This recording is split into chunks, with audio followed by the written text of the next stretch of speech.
What's going on, everybody, and welcome back to the Film Fan Reviews. I'm Steve, and if this is your first time here, then. So a couple weeks back, I actually did a video on the 1978 Halloween, which is the original.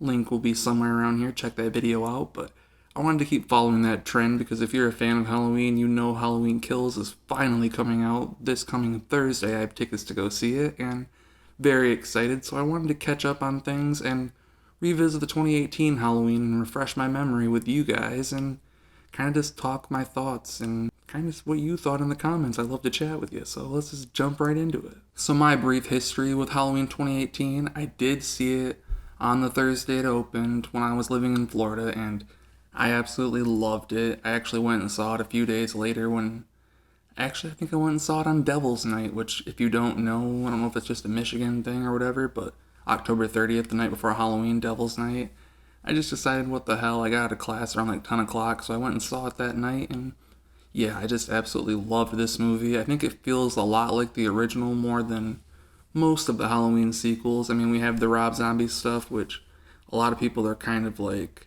either hardcore for it or against it, and I'm kind of in the middle. Like, I enjoy what Rob was trying to do, but there are a lot of things that I just did not like, especially the family stuff. It's just not my thing, but I do enjoy some of the other sequels that came out in the 80s and 90s and stuff, but Buster Rhymes, of course. Trick or treat, motherfucker. But I've been a fan of the series like forever. I watch them every Halloween when they run on AMC. I have them all recorded on my DVR right now. I've been watching through them, and they're just really fun to go back and look at. And the 2018 version, I think, really holds to that original John Carpenter idea, and especially the music in here, which is John Carpenter and his son and another composer, I forget his name, but they definitely captured the feelings with the music as well. Like, he kind of revamped the old theme. A lot of the music is just so good. And along with other filmmaking aspects, I love the cinematography in here. I mean, that long take that goes for like 2 or 3 minutes straight of Michael going through the house and everything and getting the knife and killing the lady, all that crazy stuff, and it's amazing. It's paying homage to the original movie, and I think Halloween 2 also has a shot like that where he's going through the house and everything, and it's always really fun to see those shots from a filmmaking standpoint because I know how difficult it is, and it was done superbly. I mean, everything in here is really sleek too, even some of the CG kills and the CG knife that goes through the lady's neck and everything. You can tell it's CG, especially when I look back and kind of see other people talk about it too and zoom in on stuff, but it's all done really well, especially with technology today, and that's why I'm really excited to see the brutal stuff that's going to happen in Halloween Kills as David Gordon Green has promised, so really looking forward to all that stuff. But yeah, it's shot really well, just absolutely phenomenal. And while talking about the cinematography, we got to talk about those kills. It's a lot of really brutal stuff. I mean, the bathroom scene is crazy.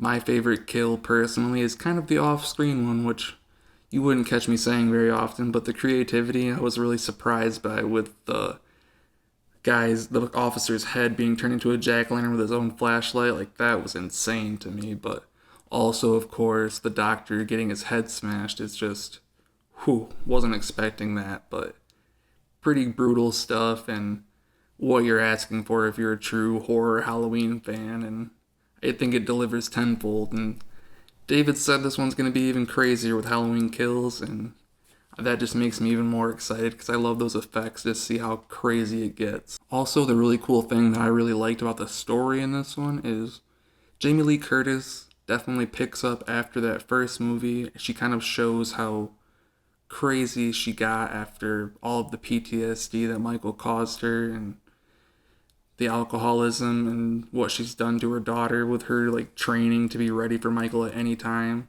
A lot of that stuff is just so crazy, but feels very real for this character. So I think the story picking up after the original movie, especially with Jamie Lee Curtis embodying Laurie, and kind of, she definitely knows how that character feels, and it's so good. And that's also why I'm looking forward to this new movie, just to see with her encounter with Michael once again, how, if she locks in or if she kind of lets her emotions get in there, like, it's going to be really interesting to see. And I'm just so looking forward to Halloween Kills. I mean, You can probably tell. That being said, too, you also had Nick Castle, who was the original Michael in the movie, the Shape in the original movie.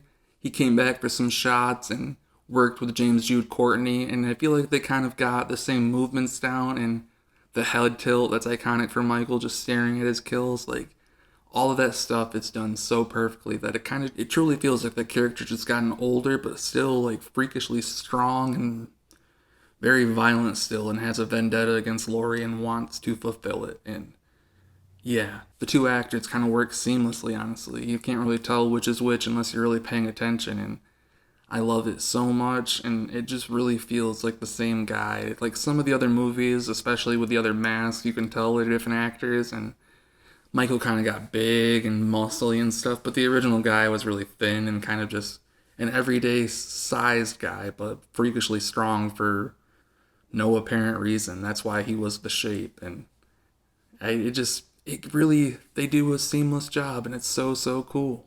So yeah, with all that being said, I'm extremely excited for Halloween Kills. I will be doing a video on Thursday night, immediately after I get done seeing it. Me and possibly my brother will be on the video in the car, and it'll be up as soon as possible, so watch the channel for it. Thank you so much for watching this video. If you like it, give it a like. Oh, if you want to know, this is a 4 out of 5 for me. I really, really love this movie. It might even be a 4.5 out of 5. I'll have to think about it, but I adore this movie. I watch it all the time. It's a part of my Halloween schedule every year, and yeah. Thank you so much, guys. Like the video, comment your thoughts. What's your favorite Halloween movie in the franchise? I'd love to talk about it because, honestly, guys, I like Halloween Season of the Witch. Let's talk about it. Let's debate it. I'd love to chat with you. I mean, I'm not going to fight you, but let's just talk about it. And yeah, Halloween themed movie. Let's just talk about it. I love Halloween. Let's just talk about Halloween movies in the comments. Share the video if you'd want to, and yeah, keep a lookout for Halloween Kills. There'll be a lot more videos coming up, probably in Halloween themed, maybe James Bond. I've been watching through the Daniel Craig ones in order, and probably gonna go check out the new ones, so watch out for more videos, check out my letterbox, and thanks so much for watching. Maybe a podcast, we'll see.